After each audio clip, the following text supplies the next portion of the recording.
Hi friends, இப்போ நம்ம சக்திவேல் பார்க்க போகிறோம். சக்திவேலில் வந்துட்டு நம்ம சக்தி சரி பாலை காய வைப்போம்னு சொல்லிட்டு இங்கே வந்தால் நம்ம வேலன் குட்டி போட்ட போன மாதிரி வராரு. வந்து என்ன சொல்கிறாருன்னு கேட்குறீங்களா?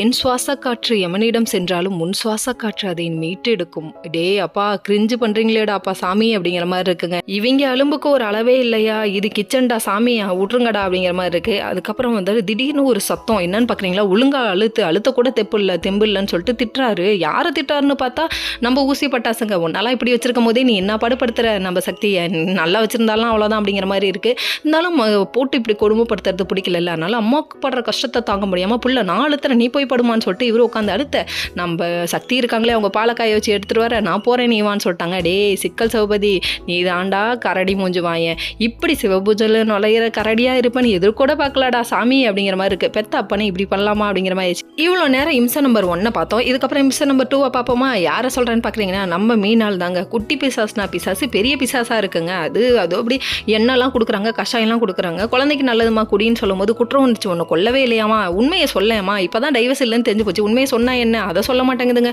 இன்னொரு அது ஒரு படிக்கும் மேலே செல்வி போயிட்டு ட்ரெஸ் எல்லாம் ஆர்டர் போட ஆரம்பிச்சிச்சு. தொட்டியில் ட்ரெஸ் எல்லாம் ஐயோ அப்படிங்கிற மாதிரி இருக்குது. அந்த டைம் பார்த்து பாட்டி என்ட்ரியாக வாங்க பாட்டின்னு சொல்கிறாங்க. அதுக்கப்புறம் எப்படியாவது மீனால் எங்கள் வீட்டுக்கு அனுப்பி வைங்க, கூட்டு போங்க, இது கொல்லிவாய் பிசாசு, இதை இங்கே வச்சுக்கிட்டு நம்மளால முடியாது அப்படிங்கிற மாதிரி இருக்குது அவங்களோட ரியாக்ஷன். சேரனாவது கொஞ்ச நாள் நிம்மதியாக இருப்பார் அப்படிங்கிற மாதிரி ஆயிடுச்சு. இதுக்கப்புறம் என்ன நடக்க போதோ தெரில. ஓகே